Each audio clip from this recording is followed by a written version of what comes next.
Hello दोस्तों, कैसे हैं आप सब। स्वागत है आपका हमारे इस नए वीडियो में। दोस्तों, सबसे पहले तो जब भी हम कोई वीडियो अपलोड करते हैं फेसबुक पर या यूट्यूब पर, चाहे कहीं भी, तो बहुत सारे लोगों का प्यार स्नेह मिलता है, दुलार मिलता है। ये देख करके बड़ी खुशी होती है और कहीं ना कहीं इससे हमें संदेश भी प्राप्त होता है कि मुझे वीडियो बनाने चाहिए। लेकिन कभी कभी समय के अभाव में हम वीडियो नहीं बना पाते हैं, लेकिन कोशिश हमारी जारी रहती है।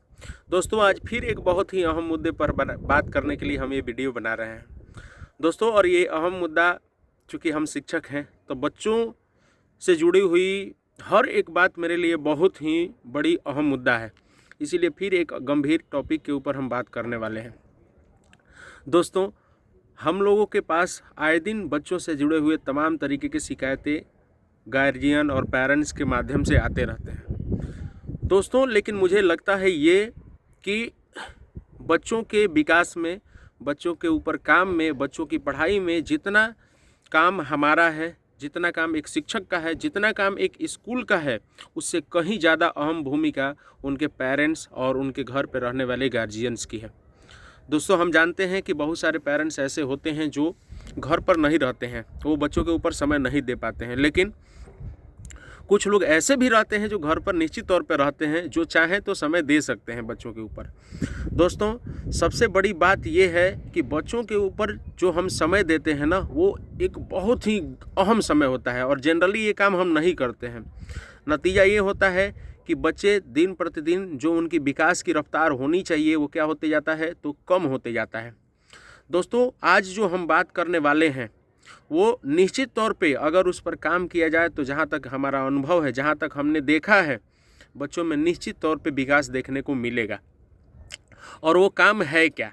तो दोस्तों, जब भी बच्चे स्कूल से आते हैं, जब भी बच्चे घर पर होते हैं, नॉर्मल तौर पे हम ये बोल सकते हैं कि जब भी बच्चे घर पर होते हैं, जब बच्चे स्कूल से आ जाते हैं, तो उस समय आपकी रिस्पॉन्सिबिलिटी एक ये हो जाती है कि आप बच्चों का एक प्लान बनाइए, बच्चों का एक रूटीन बनाइए। बच्चे चूँकि बच्चे हैं इसलिए वो खुद ये काम नहीं कर सकते हैं, लेकिन आप ये काम कर सकते हैं, उनकी मदद से उनको करवा सकते हैं। आप बच्चों का एक रूटीन बनाइए। रूटीन ये बनाइए कि कब बच्चे पढ़ने बैठेंगे, कब बच्चे खाना खाएंगे, कब बच्चे टीवी देखेंगे, कब बच्चे खेलेंगे। ये आप 4 काम का रूटीन बनाइए कि बच्चे खाना कब खाएंगे, बच्चे खेलेंगे कब, बच्चे पढ़ेंगे कब और बच्चे टीवी कब देखेंगे।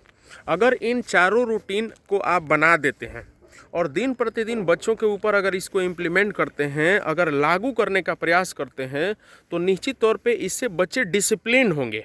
डिसिप्लिन का मतलब अनुशासन में बच्चे आएंगे, और जब बच्चे अनुशासन में आएंगे ना, तो उनको काम करने से कोई नहीं रोक सकता। वो निश्चित तौर पे अपनी जिम्मेदारियों को समझने लगेंगे।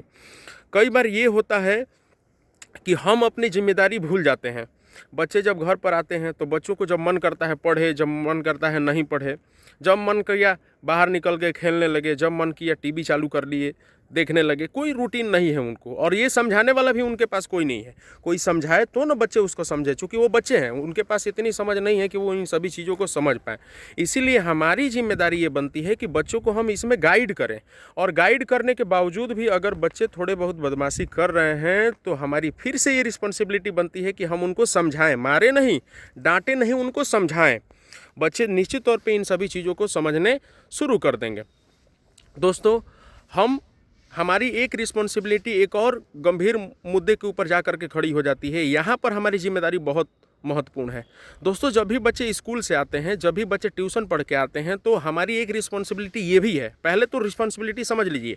पहली रिस्पॉन्सिबिलिटी ये है कि हम उनके लिए रूटीन बनाएं, और निश्चित तौर पे बच्चों को ये बात उनके दिमाग में डालें कि बाबू, आपको रूटीन के अनुसार ही काम करना है।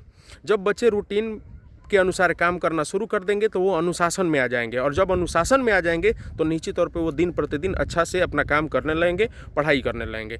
दूसरी जो सबसे बड़ी जिम्मेदारी हमारी हो जाती है, वो हो जाती है उनका मूल्यांकन करना।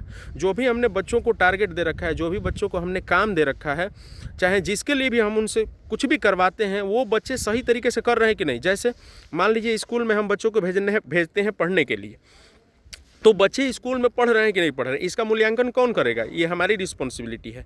गार्जियन नाते गार्जियन के नाते, गार्जियन होने के नाते ये हमारी रिस्पॉन्सिबिलिटी है कि हम उसका मूल्यांकन करें।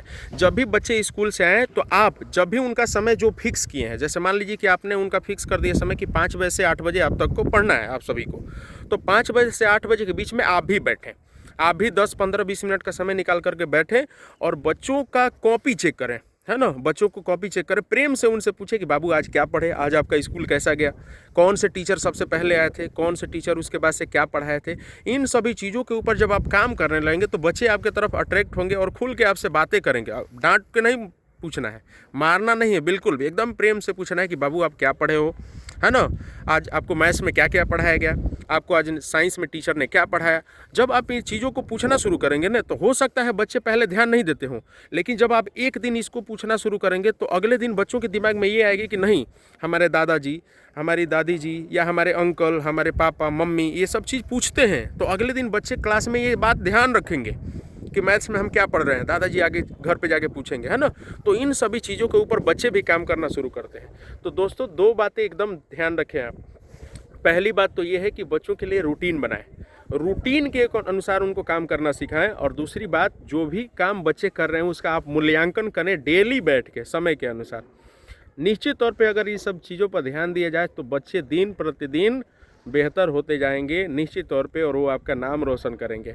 इसी अच्छे विचार के साथ चलिए हम आपसे विदा लेते हैं, मिलते हैं फिर से नेक्स्ट वीडियो में। तब तक के लिए धन्यवाद, जय हिंद।